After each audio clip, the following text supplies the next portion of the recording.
औरंगजेब ने कितना नुकसान पहुंचाया हिंदुओं को, कितने मंदिरों को तोड़ा, कितनी दहशत मचाई, कितनी मंदिर, कितनी हिंदुओं के आस्था केंद्रों को उखाड़ के फेंक दिया औरंगजेब ने, वो देखिए मैं आपको प्रूफ के साथ बताता हूँ, तथ्यों के साथ बताता हूँ और साक्ष्यों के आधार पर बताता हूँ। कि हम बात करें औरंगजेब की, तो औरंगजेब को हाफिज कहा जाता है। क्या कहा जाता है?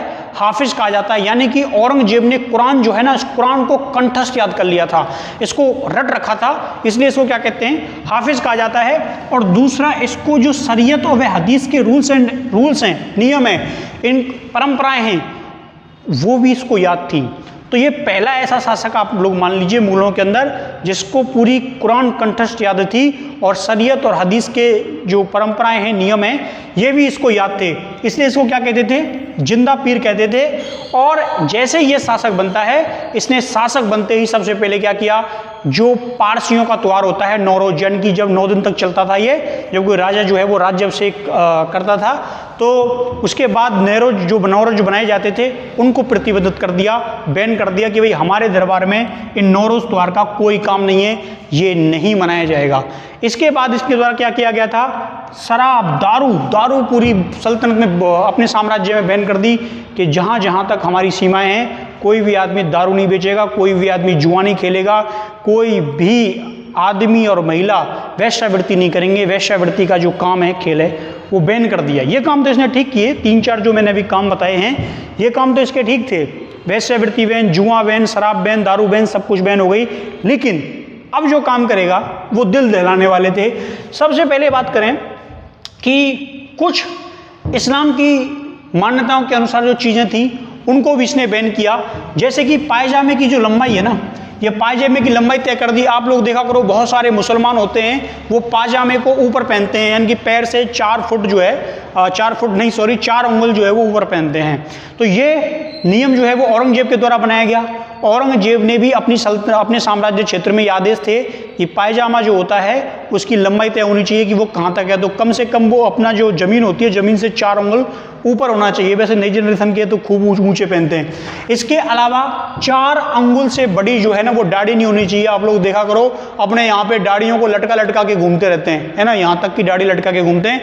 लेकिन औरंगजेब ने नियम बना दिया था कि भैया 4 अंगुल से बड़ी दाढ़ी नहीं होनी चाहिए। अगर किसी भी आदमी की दाढ़ी 4 अंगुल से बड़ी मिल गई ना तो उसको काट दिया जाएगा, पनिशमेंट दी जाएगी।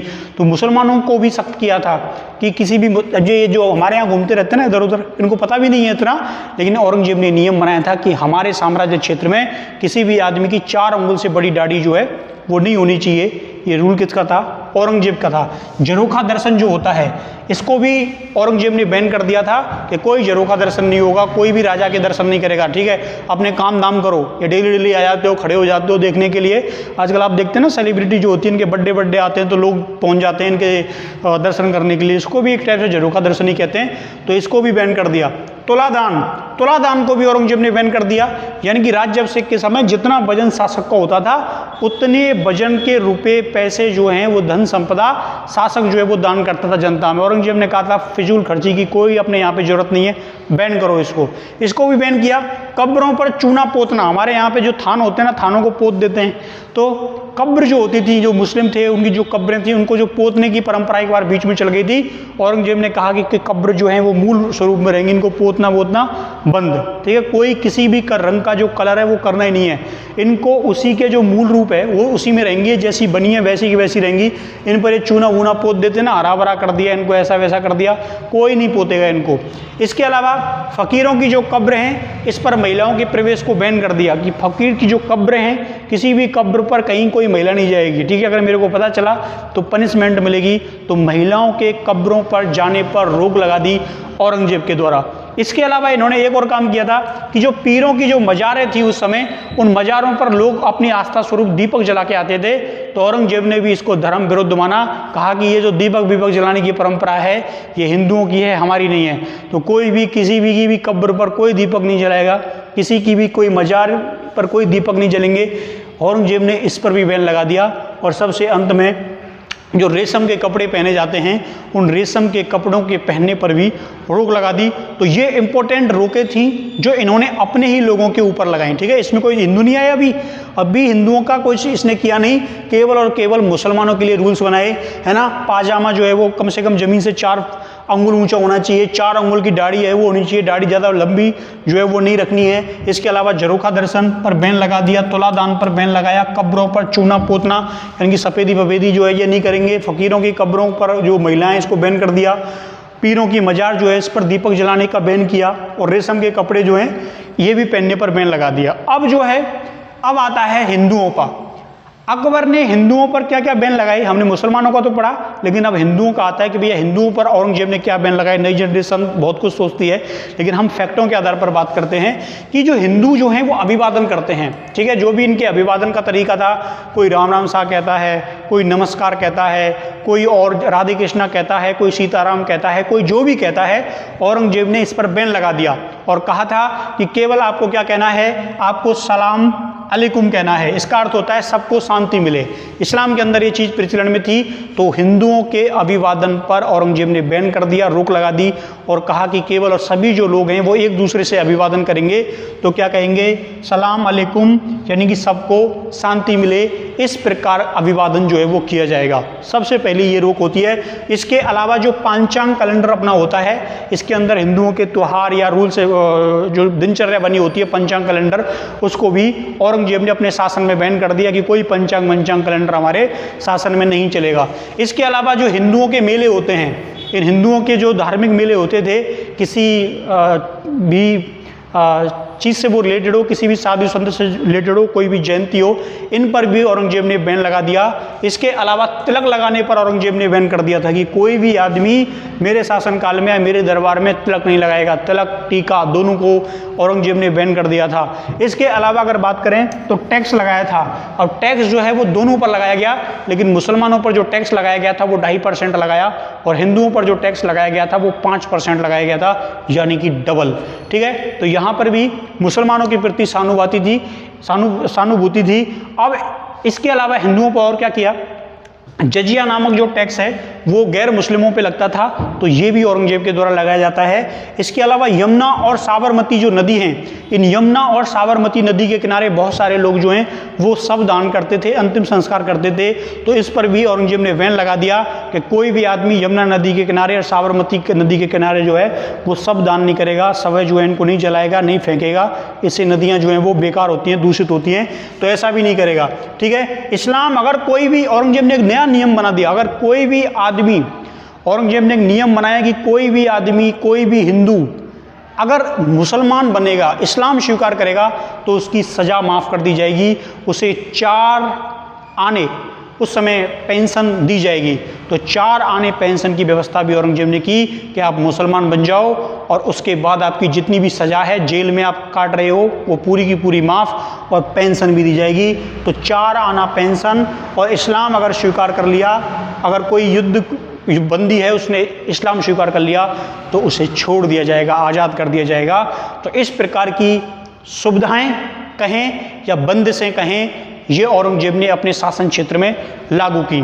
अगर हम और बात करें कि भैया कि औरंगजेब ने हिंदुओं के मंदिर भी तोड़े थे क्या, तो कुछ मंदिर तोड़े थे, हमारे पास उसकी पूरी लिस्ट है, सुनिए देखिए। इन्होंने बीजापुर का जो मंदिर है, बीजापुर के मंदिर को तोड़ा। इसके अलावा जो कटरा केशव राय मंदिर है, कटरा केशव राय मंदिर है, इस कटरा केशव राय मंदिर को भी तोड़ा जाता है। और जो मथुरा है, मथुरा के अंदर था ये, और मथुरा है, इस मथुरा का जो नाम बदलकर क्या रखा जाता है, इस्लामाबाद रखा जाता है। आप लोगों को मालूम है पाकिस्तान के अंदर भी शहर है इस्लामाबाद। तो ये सबसे पहले किसके द्वारा इसका नामांकरण किया जाता है, इसका नामांकरण जो है वो औरंगजेब के द्वारा किया गया था। आगे बात करते हैं तो बनारस जो है, बनारस का काशी विश्वनाथ मंदिर है, बनारस का जो काशी विश्वनाथ मंदिर है, इस काशी विश्वनाथ मंदिर को भी तोड़ दिया गया और क्या बनाई गई, ज्ञान वापी मस्जिद बनाई गई। ज्ञान वापी मस्जिद, इसको लेकर हाल ही में कुछ वर्षों में विवाद भी चला है ज्ञान वापी मंदिर के संदर्भ में। तो ये सारे जो काम हैं वो औरंगजेब ने किए थे। इसके अलावा कटक से लेकर मिदनापुर तक जो भी है, कटक से लेकर मिदनापुर तक, इसके बीच में बहुत बड़ी मात्रा में, बहुत बड़ी संख्या में क्या किया गया था, मंदिरों को तोड़ा गया। इसके अलावा एक सोमनाथ का जो फेमस मंदिर है जिसके बारे में सभी जानते हैं, सुनते हैं, समझते हैं। तो 1665 में इसे भी क्या किया गया, डिस्ट्रॉय कर दिया गया, तोड़ दिया गया। तो ये प्रमुख जो काम है, तोड़ फोड़ हैं, वो की जाती हैं। ठीक है, समझ में आई बात। तो औरंगजेब के शासनकाल में इन्हें गिराया गया, इन्हें तोड़ा गया। तो प्रमुख इनमें एक जो इम्पोर्टेंट है वो है सोमनाथ वाली, सोमनाथ का जो मंदिर है इसको तोड़ा गया था। कटक से लेकर मिदनापुर तक बहुत बड़ी मात्रा में उड़ीसा, बंगाल के इन क्षेत्रों में मंदिर जो हैं उनको क्या किया गया, गिराया गया।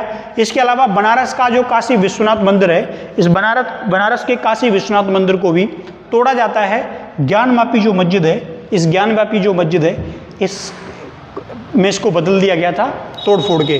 ठीक है, कटरा और केशवराय मंदिर जो है इसको भी तोड़ा गया और मथुरा का नाम बदल कर क्या रख दिया, इस्लामाबाद रख दिया। और बीजापुर का जो मंदिर है इसको भी क्या किया गया, इसको भी तोड़ दिया जाता है। तो ये प्रमुख जो डिस्ट्रॉय थे, विखंडन थे, सजा थी या उत्पाद अवश्य उसको मान लें, या फिर इस प्रकार का एक कहते ना कि गलत जो काम है वो इनके द्वारा किए गए थे। दूसरे धर्म की जो आस्था है उसको चोटिल किया गया था या उससे नुकसान पहुंचाया गया था, वो उनके हिसाब से सही हो सकता है। लेकिन भारत के अंदर उस समय की जो स्थिति थी, भारत में उस समय की जो कंडीशन थी, उसके हिसाब से तो ये बिल्कुल ठीक ना था। इसलिए लोग जो हैं वो बड़ी मात्रा में औरंगजेब के आलोचक पाए जाते हैं, औरंगजेब की निंदा करते हैं और औरंगजेब को एक सही शासक नहीं मानते, क्योंकि उन्होंने सम धर्म भाव के हिसाब से काम नहीं किया था, एक तरफा कार्रवाई की थी और इस्लाम के अलावा जो बाकी के लोग थे, समाज थे, उनको नुकसान पहुंचाने का प्रयास किया था। इसलिए ये आपको ध्यान रखना है। ठीक है।